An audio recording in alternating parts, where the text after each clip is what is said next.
ब्रह्मांडातील एका सर्वात शक्तिशाली देवीला एका गाढवावर बसून पृथ्वीवर का यावं लागलं?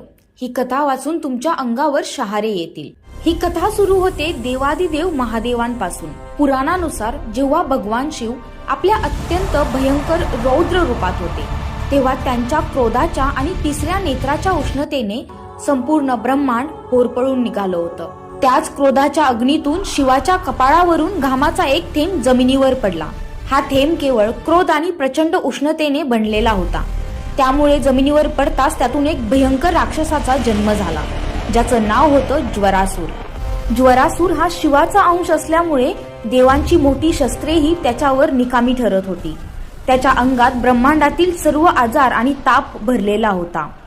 आपल्या राक्षसी शक्तीच्या गर्वात त्याने जगभरात देवी आणि जीव घेण्या तापासारख्या महामाऱ्या पसरवल्या.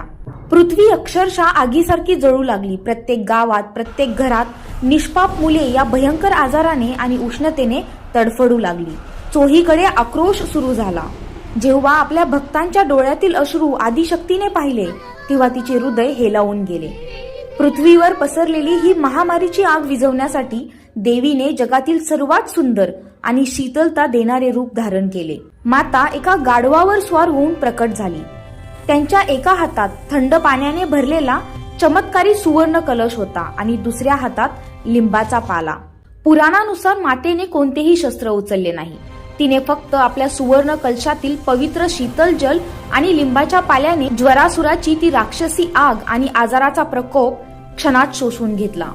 ब्रह्मांडाला जाळणारा तो भयानक राक्षस मातेच्या या शीतलतेपुढे टिकू शकला नाही. आपला पराभव पाहून ज्वरासूर मातेच्या चरणी शरण गेला. त्या ममतामयी मातेसाठी मनापासून म्हणा, जय शीतला माता.